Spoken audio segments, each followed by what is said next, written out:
So welcome back to Miami. I'm here with Leah, wife of Cape Verde star Roberto Lopez.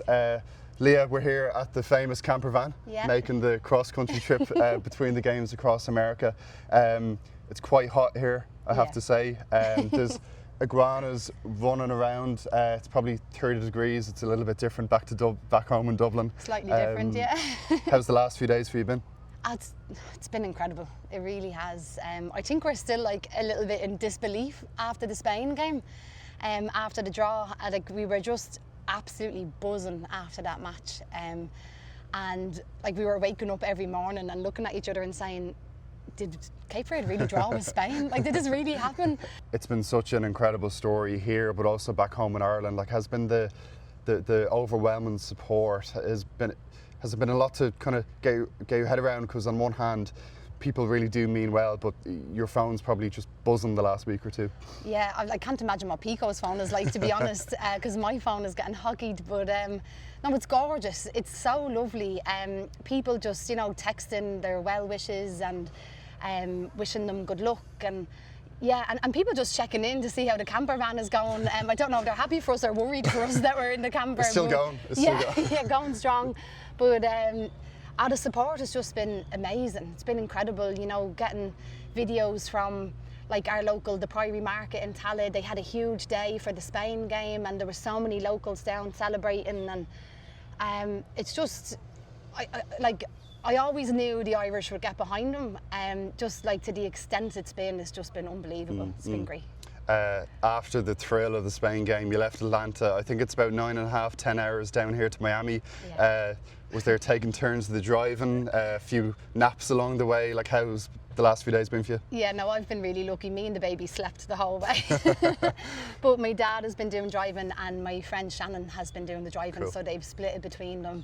And like, fair play to them, like it's no easy feat, and different side of the road as well. Different side of the road, but the country is built for roads as well, so it's like they've been incredible, and the driving that they've done has been phenomenal. So like really thankful to them because I've been able to just go for a snooze.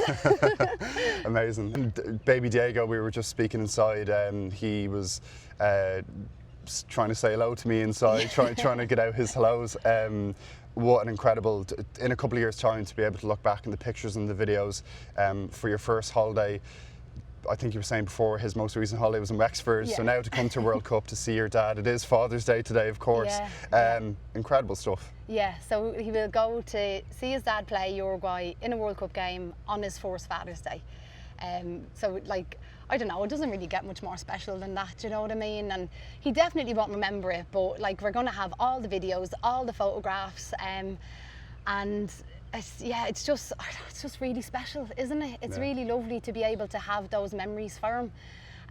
It's a once in a lifetime kind of thing. So, no, absolutely. I suppose just for the next couple of days and for the next week or two, after the amazing result over Spain, the hope is that hopefully for you guys, it just won't be only the 3 group games, that there'll be a knockout game hopefully to look forward to as well. Yeah, and like, fingers crossed, and anything can happen at a World Cup.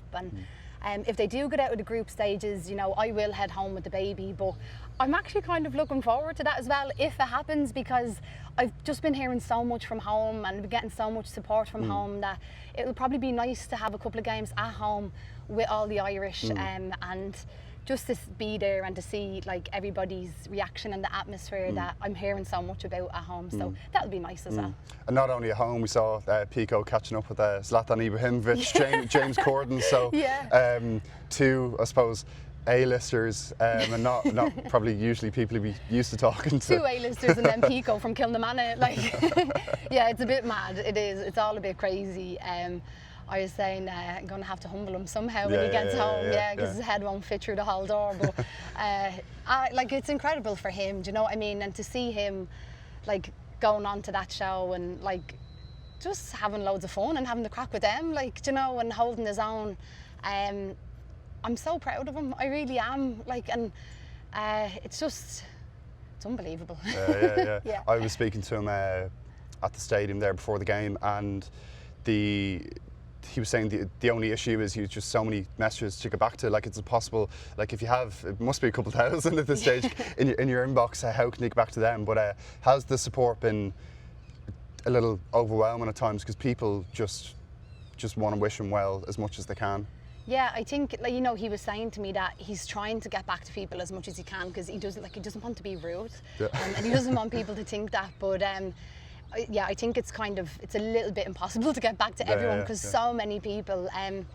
But like, for him, I think he just really appreciates it. I wouldn't call it overwhelming for him, because he has a really good head on his shoulders as well, you know, and he won't get carried away with himself either. So he's very down to earth, and he's very laid back as well. So he appreciates the support, and I think he's just more appreciative rather than overwhelmed. Yeah.